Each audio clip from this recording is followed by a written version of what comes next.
Hello and welcome to the International Schools Podcast. My name is Dan Taylor. My name is John Micton. Join us twice a month at the International Schools Podcast as we have conversations with international school leaders, educators, and entrepreneurs working and engaging in the world of international schools and education. And finally, just to say a huge thank you to our sponsor, ASA for Education, for making this podcast happen.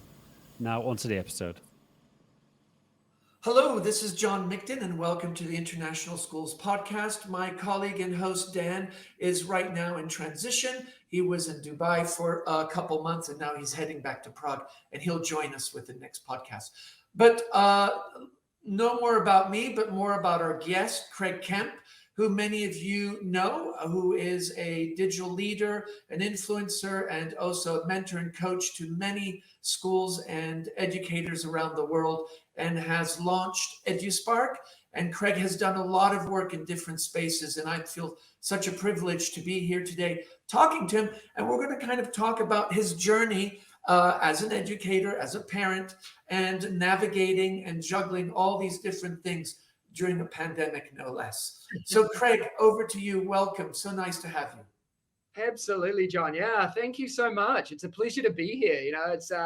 It seems like just yesterday, learning two and, everything else that's been going on. And I feel like we've been connected for so many years now, yet we've never met face to face. And I find myself saying that all the time to everyone I connect with, being connected with so many people online. And you'll know this, the power of being able to connect and collaborate face to face. You feel like you've known people for ever. Yeah, so it's great. No, and it's so true. And how you build relationships that are very meaningful and you have an emotional connection. Yeah, I would say a big percentage of my PLN are people that I've never met. And then when you do meet, then it's the champagne or the holy water, whatever you like. But it's very rich. Craig, maybe for members of our audience that don't know you, maybe just spend a couple minutes framing who you are and kind of the work you've done, and then let's dig into some of the bigger questions about EduSpark professional development and you being an entrepreneur and a digital leader. Absolutely. Yeah. Thanks, John. So for those of you that I've never connected with before, thanks for tuning in and listening, I guess. First and foremost, you'll notice that my accent is very thick. And that thick accent is a Kiwi accent. I hail from New Zealand. One of the things about me that I'm pretty proud of is where I'm from and my upbringing and my family. And, even though I've been now living in Singapore for 10 years as an international educator and now a business owner, I guess, in a way of being able to share education to the world in many ways. It's my upbringing is I'm a primary trained teacher. I worked in education my whole life. I went from high school straight into teacher training college, in between coaching kids and in sports and development, and then taught in New Zealand for 7 years in the public school system, developed into being a deputy principal in a small public school in the bottom of the South Island in a little city called Dunedin. And then moved from probably one of the coldest parts of New Zealand to right in the middle of the world to Singapore, where our coldest day is 26 degrees Celsius. So it's a little bit different. And my wife and I, we moved to Singapore without kids and thought we'd be here for a couple of years. We'd do the international thing. And then we'd head home and we'd build our little white picket fence and have a family and live happily ever after. And then we realized what we were missing out on by doing that. And we've stayed here now for coming up 10 years and so pleased that we did. This is a fantastic place to be.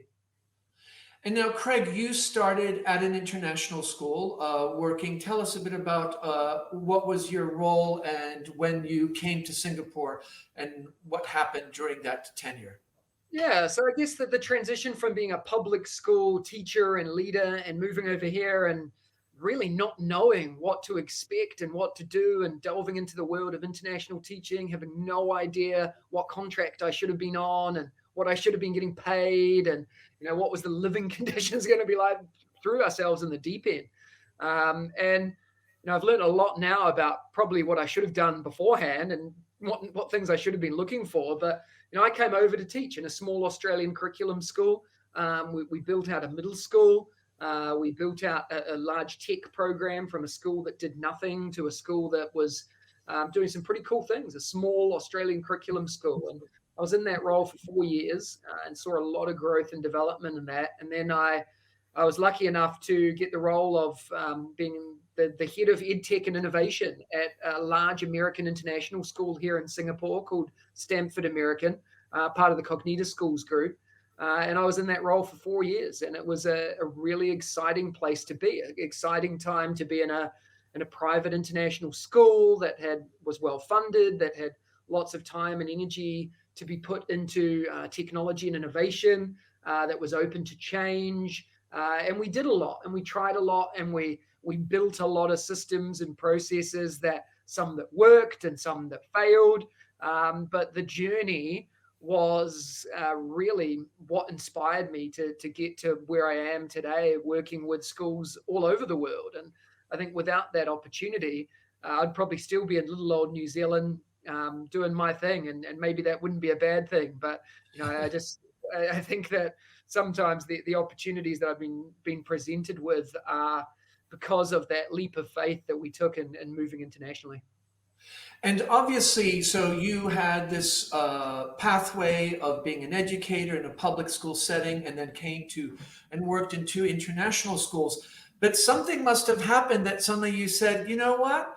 I'm going to go off on my own. I know I have 2 little kids and a partner and all those other things, but what was it that maybe in your experience in both of those international school contexts and the public school that kind of got you starting to think about wanting to reframe your professional pathway?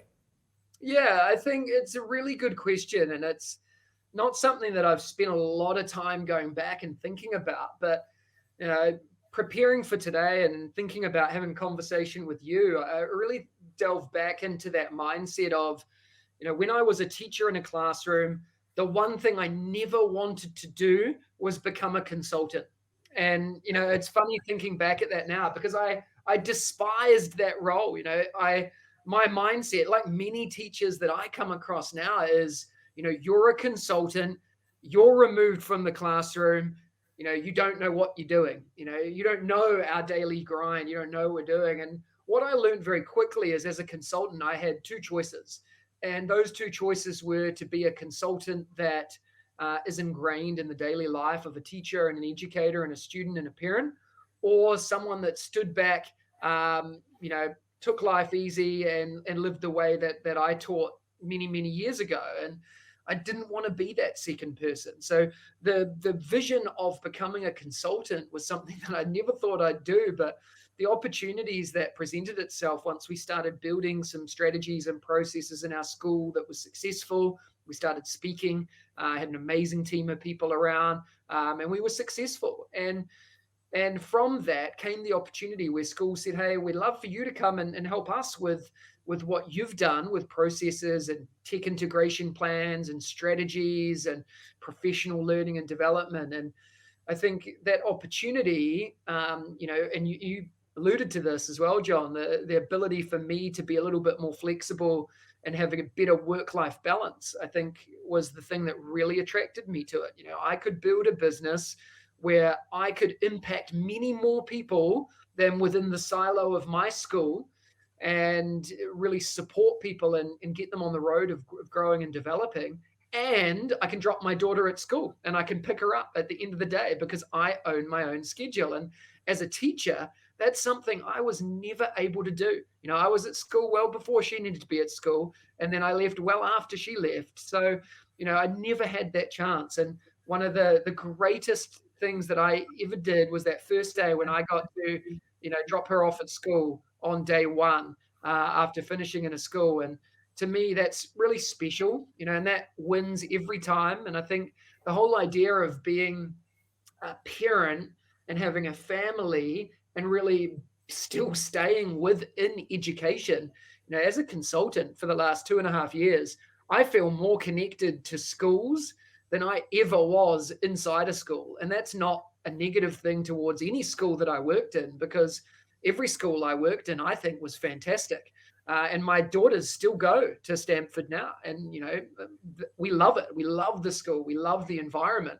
And, as a parent and a teacher and a leader, I want my schools, my kids ingrained in that sort of school culture.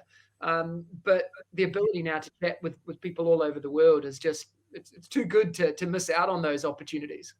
Yeah, and that's really, I think sometimes people misunderstand the consultancy. You feel like, oh, you'll be working day and night nonstop. But the thing that you really amplified is this idea that you're in control of your own schedule. So if you have to work from midnight to 4 a.m., that's fine. That's your choice.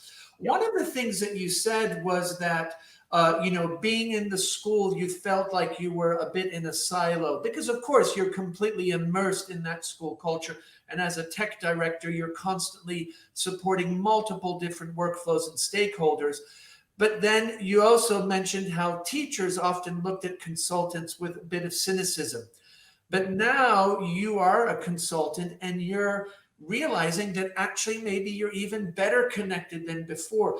What brought you around to that realization, or what were some of the things that you were seeing and living that suddenly said, hey, I get this much deeper than when I was immersed in my silo, not in a negative way, just the busyness of being completely working in one school? Yeah, I think one of the things that happened was a realization, actually, in a professional learning opportunity I was in a middle leaders conversation. And one of the things we talked about in that conversation was, and this is while I was still at the school, was stepping onto the balcony and getting a balcony view of your role and your position in your school and what you're doing and the impact of that. That stepping back and looking from the balcony at the party below, what you're doing and how you're doing things, and saying, hey, what can we do to fix or change this? Looking at it from the outside in. And then every conversation I had with a consultant or a speaker or a professional learning expert that we brought in, it always came down to, what you're saying is amazing. And I've been saying that for 2 years. But what we need sometimes is that external person coming in to raise things, because I think we get so ingrained in the work that we do every day. This is the way we've always done things. And having an expert or an external voice in that position helps move and drive things forward. And for me, I wanted to be that driver. I didn't want to be that passenger. I wanted to be able to help schools drive and create momentum and create sustainable practices. I felt that that time had passed when I needed to be that person in a school doing that now. I wanted to see other people, in that position and in that role driving that forward. And I think, thinking back now and thinking back to my early days of teaching, I loved working in schools where every year we were forced to go into a different year level or a different grade, even though it was outside our comfort zone. I think we should all be pushed into those different things that push our boundaries, because it really helps us see what's happening in other people's shoes. So, talked around it a little bit, but the whole concept of moving from a school to a consultancy was really based on that passion to try and help people do more and be better at what they could do. And it's so interesting how you mentioned that, the people are more comfortable listening to the consultant's advice than often what's in there. And many years ago, when I first ever presented at a tech conference in Seattle, I met this gentleman called Jamie McKenzie, who fn.org, and for many years was a prominent writer and has a newsletter that he still has. And he met me and I was like, wow, there are a lot of people in this room listening to me. And he said, there are no prophets in your own backyard. And that has really stuck with me. So here you are, you come to this realization and you really want to empower larger audiences with the skill set that you have and your experiences. And so you're starting to do, I assume, consultancy with schools as an individual, as Craig Kemp. But then suddenly you start thinking obviously differently because you come up with EduSpark, which we can talk about. But maybe talk a bit about that transition. So you're consulting, and correct me if I'm wrong, maybe individual schools or school groups are asking you to speak at conferences and workshops. maybe some IT conferences or education conferences. And now you're in this kind of workflow, but suddenly you're thinking, wow, maybe I could take it further. And of course, you developed EduSpark that we'll speak in greater detail. Talked about that next phase, because obviously you're always in a learning mode and you're always growing and challenging yourself, which I find so fascinating, that you're always making yourself go into maybe areas that are more uncomfortable, but engaging with them. Why did you then transition to another phase of this consultancy? Yeah, it's a really good question. And, again, it's nice to have this conversation because it makes me really step outside and live and breathe my why as well, because it's something I talk about all the time. Simon Sinek says people don't buy what you do, they buy why you do it. And it's something that's always stuck with me in the work that I've done, that if we can't justify why we do something, why do we do it at all? And the work that I did, I left the school 2.5 years ago. I had a whole bunch of speaking events, workshops. Then I started doing a lot of strategy work, working with schools on a longer term scale, building out strategic plans with how to integrate technology. Then we started doing a lot of stuff with schools on rolling out systems and processes and, looking at governance and pieces around the tech integration on a larger scale. And with that, a lot of the work came back to delivering professional learning.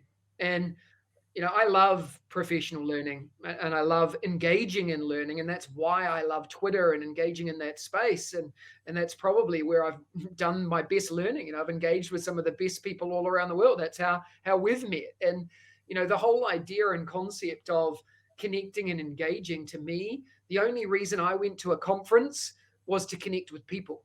I went there to connect with people. That's the best part about that conference scene. And that's what I love the most. And, I actually did all my learning myself. I found it online. I connected with people. I asked questions and I learned in that space. And what I really quickly, I guess, well, probably not quickly, I learned over time was, as a learner, I was frustrated. I was frustrated in the quality of the learning that was being handed to me as a teacher. I was frustrated at the lack of foresight into what I could do, the time that I had to do it. And then I was into this phase of leading learning and working with schools and conferences and events. And I realized that, this whole idea of being a consultant, that I was right all along. Some consultants, are really in it for the money. And, we're in education and, we all know that, we're not in education for money, but unfortunately, that's how, my visioning of what a consultant was. That's honestly what I thought it could be. And very quickly I learned that schools had a lot of money to spend in this space. And, as a consultant, you could take advantage of that if you chose to. And I never chose to, because, I think that's actually the polar opposite of the effect and impact that consultants could and should have in schools and events. In fact, I do a lot now pro bono because I like giving back and I just like talking. The exact reason why I started my own podcast is I like to talk and I like to share. And the reason why I stopped blogging was because I don't particularly like writing. I like talking and I like sharing in that way. And, the whole idea of this transition phase into what EduSpark could be was that the realization that, I could build something with a bunch of amazing people. If I listen to what everyone else wants and needs, we could collectively build something that changes the professional learning landscape forever, that actually works on that element of transformation, not just do a course, get a certificate, walk away, forget about it, or bring someone into my school, pay them $3,000, and then next day I'm writing reports and I'm going to forget about what they've delivered to me because I don't have time to do anything. But if we can collectively build this concept of changing the way professional learning looks in our schools, that's not something that people are doing. That's not something that we're doing. So we started building that concept and idea. And I guess, only 10 months ago now, EduSpark idea was born. So it's all very new, it really is. And so when you start coming to this realization, as you described, Talk to us about the you didn't do this alone. And we know that, with any startup, the first thing is never do it alone.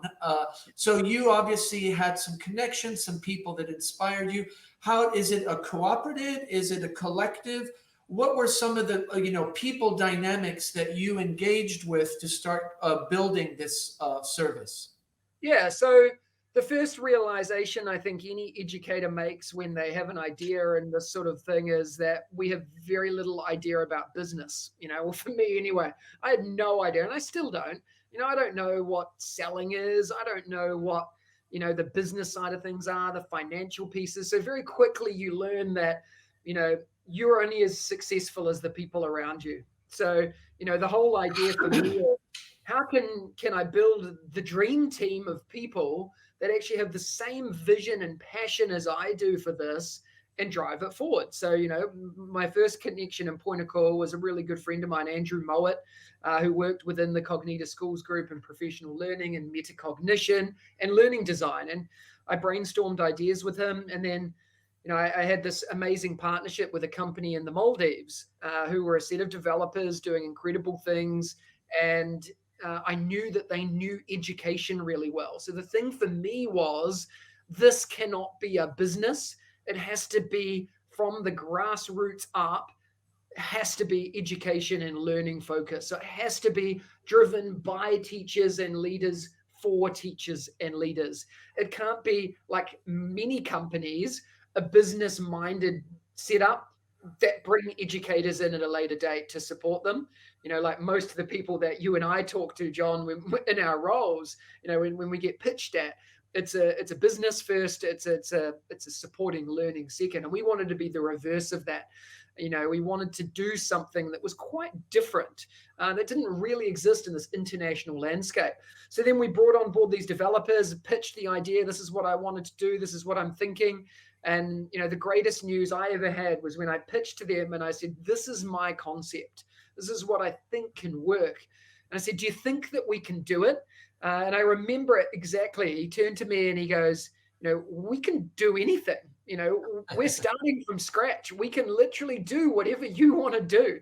There's no preconceived idea. There's no, we're not building on an additional system. We built everything from scratch, and we did it in 7 months. We built from scratch in 7 months. And then we brought on board instructional designers, 3 instructional designers based in the US, based here in Asia and Australia, and in the UK. We started connecting and reaching out to people because, one of the things I know is that any professional learning shouldn't come from, one person. It shouldn't come from a central location. It should be crowdsourced. And that's the beauty of Twitter. And that's what I learned very quickly on Twitter, is that the beauty of my professional learning network is the diversity of that network, that they come from every corner of the world, every different type of school system, different age groups, race, gender, you name it, everything that I believe in was in that space. So that's what we did. And, we became a marketplace. And a marketplace where we amplify the voices of incredible people. We curate learning and we provide opportunities. And then the flip side of that is we wanted to be, I struggle saying the word company because it's not, I don't see it as a company, but it is that we want to be the best listeners in the education game. We want to listen and we want to do. And we never wanted to take on an investment now. We don't want people paying in and buying into a company because that's not what we are. So that's interesting that you say that, because I think as people listen, a lot of educators have unbelievable, amazing ideas. And I think what was really interesting, you were very humble here in saying, guess what? I know nothing about business and finance, but I reached out to my PLN. You mentioned Alan and then some other people that you got in this group in the Maldives. Did you just say, okay, I'm putting my savings into this? If I'm a teacher and I've got this amazing idea and now I'm leveraging my PLN through Twitter or LinkedIn or whatever medium people use, talk a bit about the money, because I think that's often the pinch point for people. They're like, well, do I go to an investor or not? And maybe just share whatever you're comfortable, how that looked. Yeah, absolutely. And, I'll tell you everything, John. I'm probably one of the most transparent people out there. And I, sometimes that's a downfall as well. And that's probably what's not going to make me a very good businessman. But the whole concept for me is that, I wanted to do this. We wanted to do it on our own. I didn't want a business coming in. I didn't want a business person coming in. I didn't want a company or an investor to rule what we did. We wanted it to be grassroots. So it had to come from my pocket. And, luckily I have a very supportive wife and someone that supports everything I do. And she could see my passion for this. So the investment came from me and me alone. And I didn't want it to come from anyone else because, I wanted that onus to be on me. I wanted no one to have to fall back on the sword. The only person would be me. And then, very luckily with our development partner, came on board to support us with the development of the product as well, in the sense of time and man hours and building this out.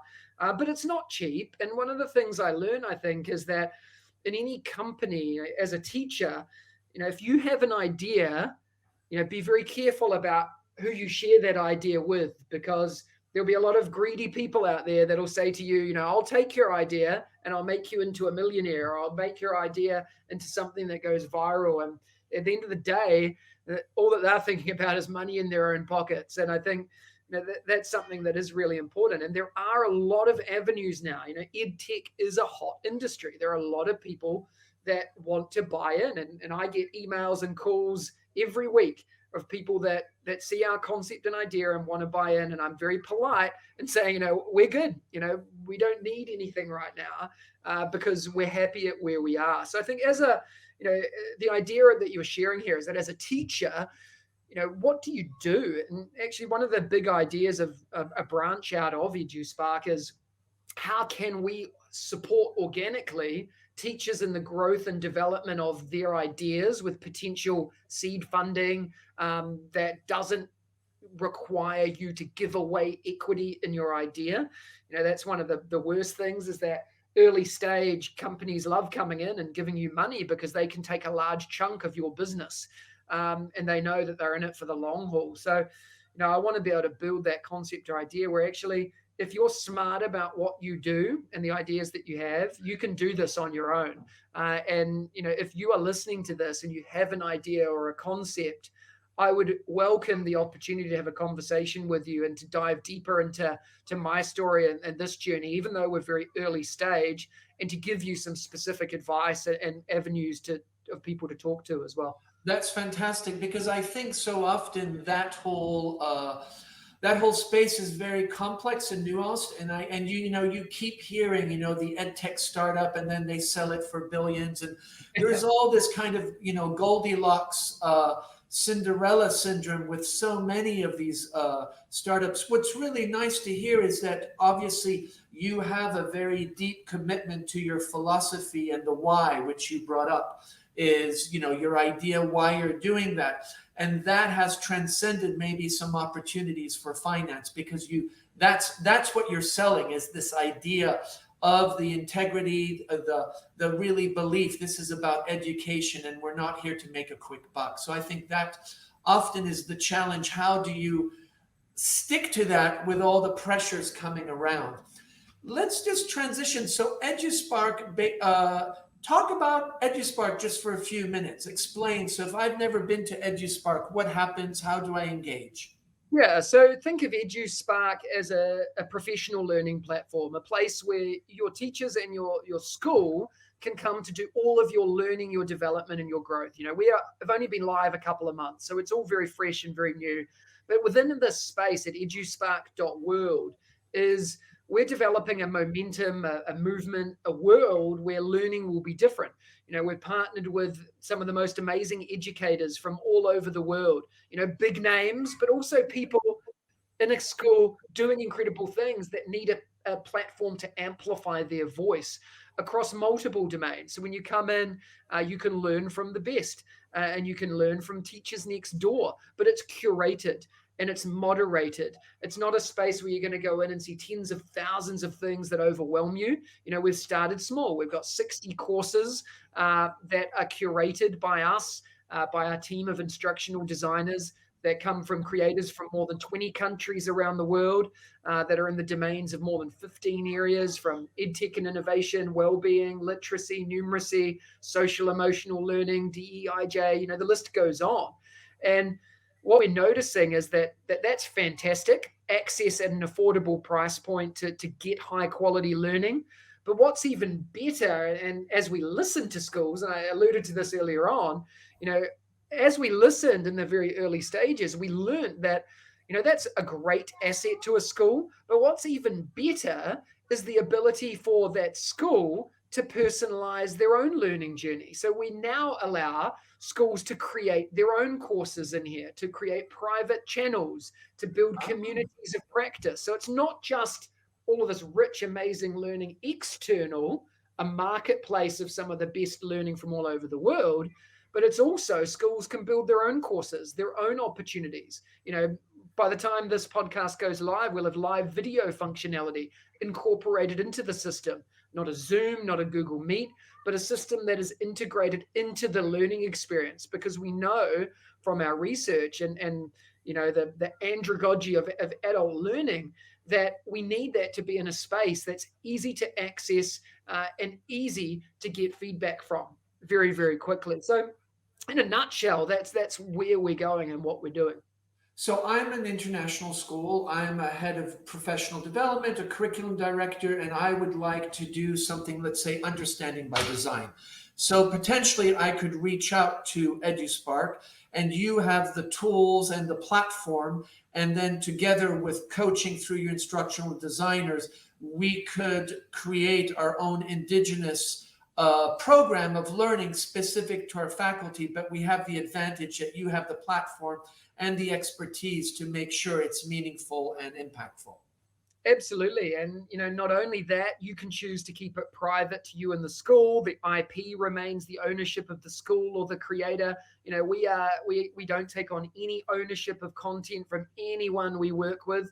As a creator myself, that's a priority, and something really flipping the opposite of a publisher's model. We don't want to own your stuff because it's yours. You've put the hard work into that. So as a school, you can get the benefit of everyone else, but you can also build your own stuff, new teacher onboarding courses, safeguarding, well-being, tech programs, literacy programs, you name it, you can do it. The world's your oyster within here, and the data insights that go with that. Yeah, absolutely. And the data insights are so critical. So as you've been in this journey, the pandemic is going on, and I think we all know that in the EdTech space, there's been a bit of a silver lining in the sense that many teachers had to amplify their skill sets. We've moved to three-way conferences that are online. There's just a proliferation of things that everybody has engaged with. What are you noticing now that we think we're coming out of it? I don't know. That's still the question mark that we're all asking. But definitely we are much more nimble and much more comfortable, much maybe to our demise in this environment. What are you noticing about schools and professional development? Because no doubt previously there were the big EdTech conferences, there were the regional ERCOS, CISA, ECIS conferences, and then there were consultants flying around. And obviously the pandemic really brought some limitations. What are you noticing from your experience? And as you said, you're a listening organization, so you're always listening to people. What might it look like here down the road, here in 18 months? Yeah, it's a really good question. It's the COVID presented many opportunities, but also many threats, I think, to particularly to people that had that mindset of this is the way I've always forced to change, and change is good. And we all know that, but change is also uncomfortable. And that's for educators, that's really hard. Change is hard because we get so ingrained in that day-to-day, growth and development, particularly with professional learning. And unfortunately, that led to, at the beginning stages of COVID, with this whole virtual professional learning space, it led to some pretty substandard offerings. And, that's really what began the journey for us. And, we can and we should do better, and we should be focusing on quality rather than quantity. We don't want every person offering us free stuff. We want high quality, high impact, high transformation. to 18 months, I see it as a real hybrid. You mentioned the idea of, will 2022 see us being back face to face the way that we were in 2019?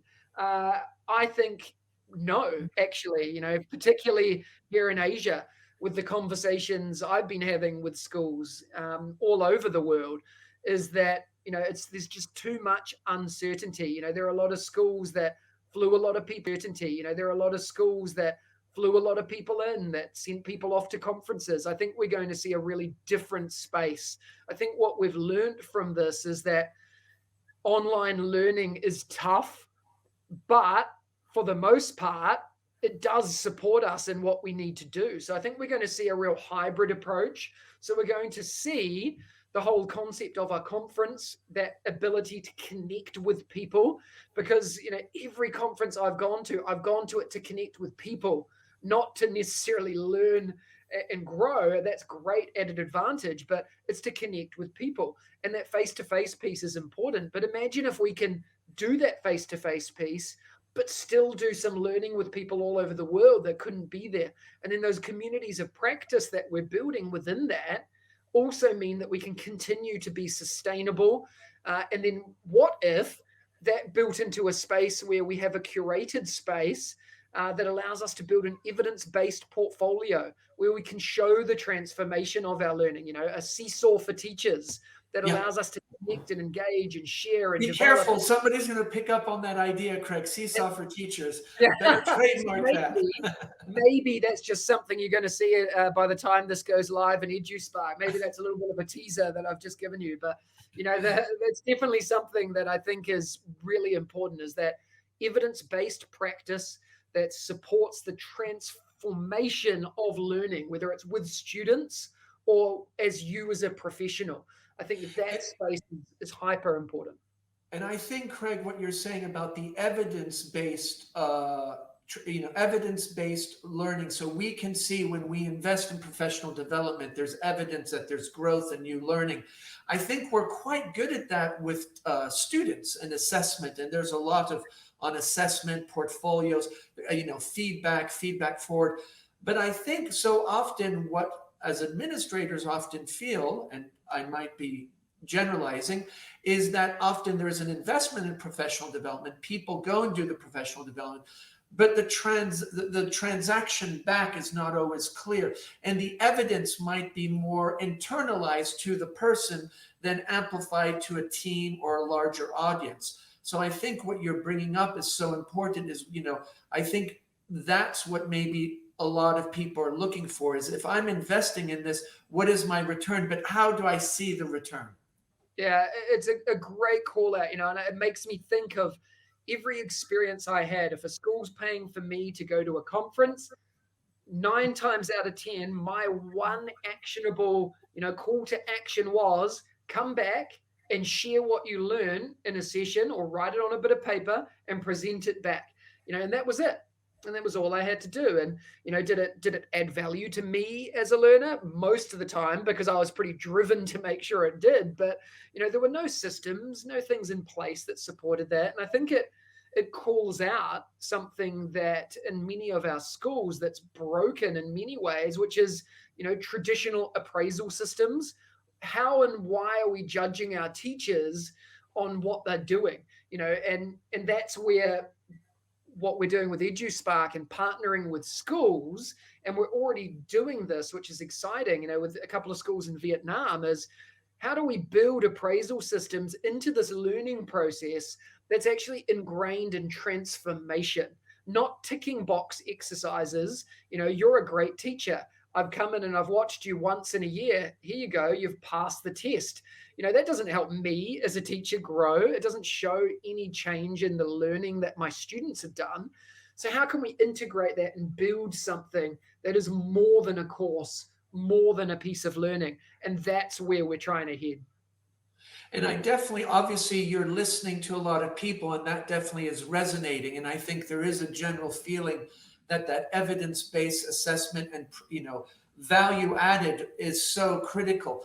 Now, in this journey that you've had, which has, really been very rich and full of, I'm sure, ups and downs, How are you managing that yourself? How, well-being has become so much part of so many narratives, and you actually offer a well-being course, and I think it was about being happy, and talk about, when you are in the space that you are, how do you juggle that? What are some things that, if teachers are looking to teach and start something and, have multiple different projects, what are some things that you've learned from your own experience? Yeah, it's life certainly has become a bit of a juggling act. Even as a teacher in a classroom, it's you have multiple things going on, and then you go home to your own family or special people in your life, and you need to justify the time and energy you spend on different things. And I think the most important thing I've learned is that the most important person is yourself. And, that's something as a teacher I never did. For 15 years, I never put myself and my well-being first. I never thought about myself because I always felt my job was to make sure that my kids had the best opportunity to exceed and excel and be well. And, if you don't look after yourself, you can't be a good person for anyone else. So the whole idea of looking after yourself, taking time out, explicitly saying no to opportunities sometimes. And, when an opportunity presents itself, it might seem like the perfect thing to do, but sometimes the best thing to do is to say no. So, I was pretty bad at the first stages of becoming a consultant. I became a yes man. I said yes to everything, and that helped business, but it didn't help well-being. And, I've got And so do you much. think you said yes to everything, Craig, because you felt the pressure you needed to generate an income? So you were just like, I need to say yes to everything. 100%. Yeah. Create a name, create a business, bring some income in, definitely. And, you very quickly learn that, you're as good as your last job. The people that you engage with, and education is word of mouth. It's not what you know, it's who you know. And it's all about being connected and doing a good job. And, if you can deliver on that, you're going to have no shortage of supporting people. People are going to come knocking at your door. And, it's something I think you have to be in to understand and to fully, translate that transition from being a teacher with my kids and the people around me, or being a leader in that space, and then suddenly being in your own world. I talked about it earlier on. The best thing that gives me joy and energy is, and at our dinner table every night with our kids, 7 and 3, the one thing we always say is, what was the favorite part of your day? What was your peak and your pit of the day? What did you love and what didn't go so well? And, my favorite part of the day was being on a bus and just looking out the window and not thinking or looking at my calendar or looking at my notifications, and when you sit back and you look at that balcony level view of everything, even in your personal life, I think you very quickly realize that, you can do as much as you want, but more doesn't mean better. It's about quality rather than quantity. And what's really interesting that you said was, you said, I needed to be more selfish. I needed to take more care. I needed to be more selfish. I needed to take more care of myself. And I think very likely in the past, maybe less now, people would have seen that. Well, that's very selfish of you. I have a colleague administrator. When we started the pandemic, she showed us an airplane seat and the oxygen mask coming down. And what do they tell you to do? You put it over your face before you put it over your child's. And I think that was a very powerful message, because I think at the beginning, everybody was giving. And at some point, people were like, I have nothing more to give because this thing is taking such a long time. It's kind of, you don't have that, the replenishment. The only way you can replenish yourself is by on yourself. So I really appreciate you saying that. And it's not out of selfishness, it's out of actually care for others, very likely. Is it, Craig? Absolutely. Yeah. And I think you very quickly realize what sort of person you are and why you do what you do.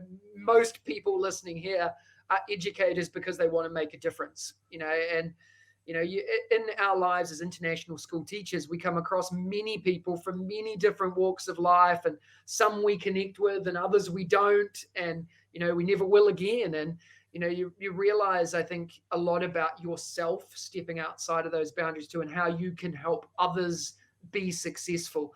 And that's really what I love to do. And I'm just so pleased that I got to find that.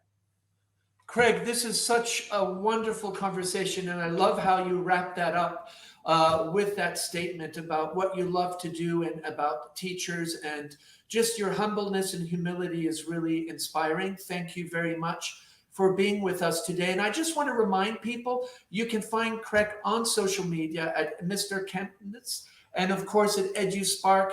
And in the show notes, you'll see there are a lot of different links. And Craig is somebody that's very generous. So if you want to reach out, I know he will be there to listen.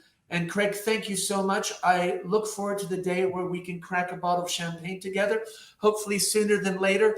But in the meantime, thank you and all the best with your continued projects.